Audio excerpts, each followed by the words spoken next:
A-888 Project Creedbreaker is still one of the few games on Roblox I still come back to despite some of its questionable game design choices. I know this game is currently being developed to fix some of the issues I will be talking about, and I want to clearly state that this video is strictly my current opinion and serves as a time capsule for what some parts of the game currently is. I'm assuming the people who are clicking on this video are people who played this game somewhat, so if you don't understand some of the things I'm saying, then oh well, my bad. So to kick things off for context, I mostly play Project Creedbreaker solo because I simply enjoy shooting at things, and being alone allows me to shoot at more things. I will literally get on the game to get to like Hazard 40 and then pretend like the anomalies are an aim training scenario. Then shortly after I get off the game to do something else with my life. I do not care about winning as much as I do having fun.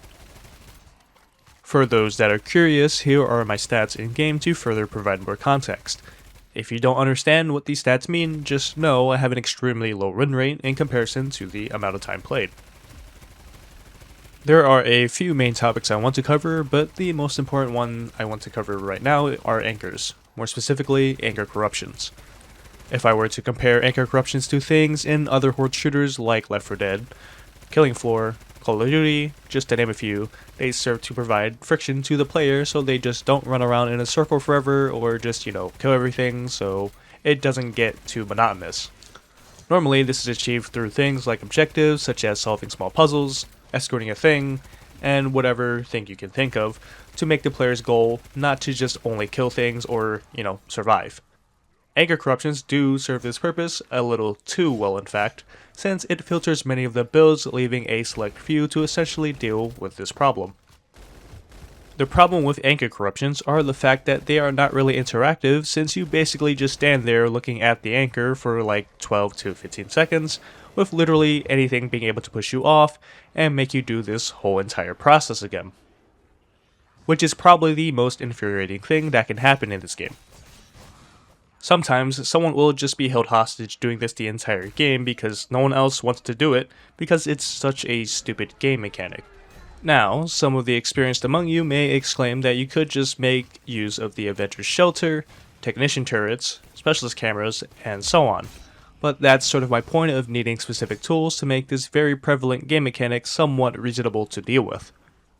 Which is okay in some games, but for how unreasonably difficult it is in Project Creedbreaker, it turns a lot of people off from using all the fun and wacky builds that can be used in higher hazards.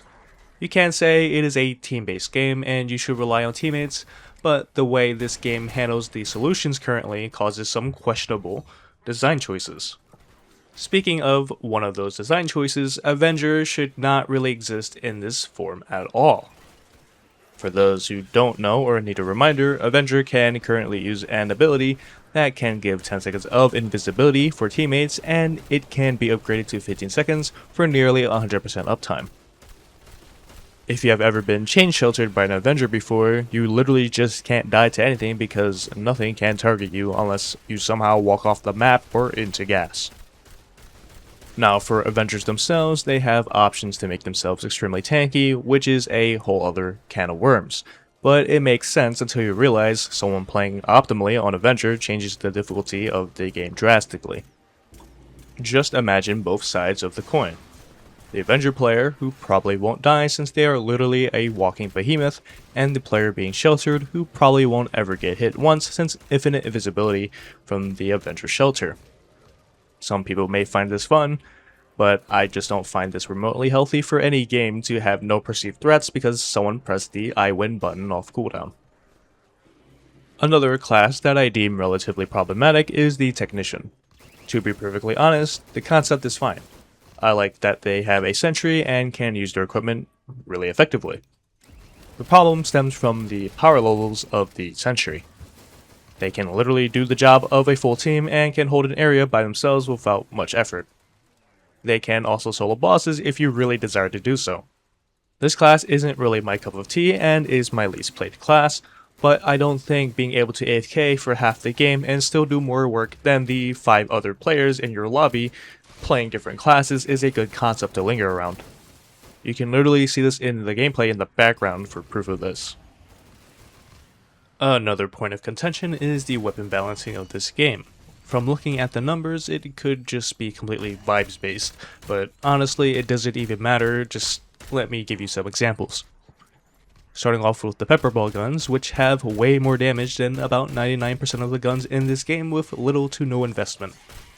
Even though it seems like a non-issue to some people, from a number standpoint it's actually pretty hilarious how much damage they do. To put this in perspective, you can do the entirety of Night Demon's health bar on solo with the Pandemonium pepperball gun, with only 4 skill points that can affect damage output in about 12 seconds under perfect conditions. There aren't even guns that can't even match that level of damage efficiency. Then there's things like Pinpoint, which effectively triples your damage per second on some weapons. Then there's Kizuna deleting bosses for hundreds of thousands of damage for some reason, and so on. Listen, I'm a fan of fun and overtuned things, but you know, there are some questionable ones in there. Although that's not to say there aren't any good weapon concepts lying around, such as the Caldwell wanting to be centered around reloading quickly, or not reloading at all for maximum output. Then there is the ARM DMC, which has a 2x headshot multiplier, the Volk 750, which shoots faster the longer you shoot it, and things like the Blackout ILO doing more damage the farther the target is, which can be always turned on with Headhunter gear. Cool concepts and synergies around weapons are there. I just hope these things are expanded upon with other guns, because not many games do this besides having your generic weapon 1, 2, and 3. Now, equipment. Honestly, I think the equipment is surprisingly well balanced besides one in particular. Some of you may know it as incendiary bombs, but what the actual problem is the skill that enables it called nitrothermite. Incendiary bombs, to which I will be referring to as nitrothermite, are very problematic and almost nauseating when playing with someone, spamming fireballs everywhere.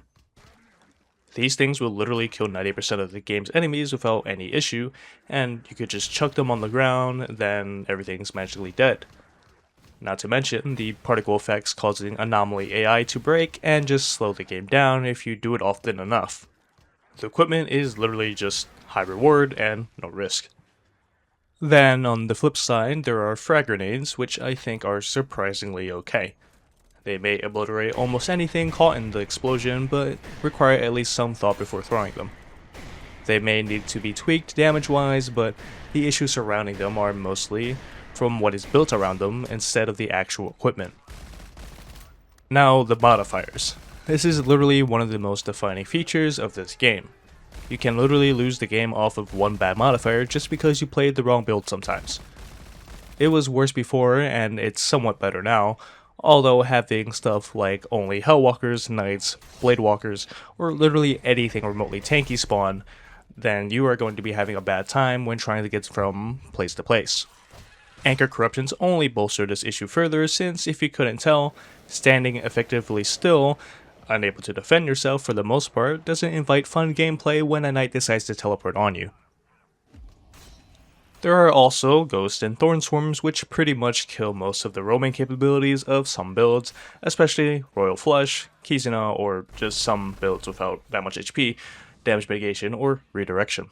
Since you literally can just walk around the map and suddenly lose 90% of your health because something backstabbed you, or lose all your stamina because a couple of Thornwalkers decided to hit you with an unreactable hit scan attack, to then make you just unable to run for like 8 seconds. To account for these types of swarms, you pretty much have to build around it, play very scared, or just hope they don't exist at all. Now, despite me hating on Thorn and Ghostwalkers, I think Mercwalkers are surprisingly great for the game. They prevent players from just kiting around forever as long as they exist. They have a distinct sound before shooting compared to the Thornwalker, and punish you for not killing them or breaking line of sight. Although recently, I've noticed sometimes they will just shoot you after they die or just instantly blast you around the corner with 100% accuracy, but in theory, these guys are still great. They break the degenerate gameplay of being able to run around in circles, spawn camping the entire map, and it's kind of ironic saying this because Mercwalkers are probably my number one cause of death in this game. The last thing I want to talk about is the lack of interesting damage options for perks at least. There are too many generic damage options like Deadshot, Leg Meta, Full House, Royal Flush, which honestly doesn't invite many fun options or interactions. Adaptive Arsenal is probably my favorite concept of needing to use different weapons to give yourself a damage boost. I wish there were more things like this, but unfortunately it is still outclassed by generic damage options as previously stated, unless you want to count all in as a fun mechanic. There are other cool mechanics I want to talk about, such as trimping, equipment, and weapon swapping, and so on, but these things deserve their own video. I think that's all I want to talk about currently about this game, since I just had these specific thoughts on my mind for a while, and I just never formulated them into a cohesive type of structure. There are obviously other issues or fun things in this game, but for now this is what I really wanted to say, without getting too much into detail of things like optimal play and some other stuff. Anyways, see you later, probably.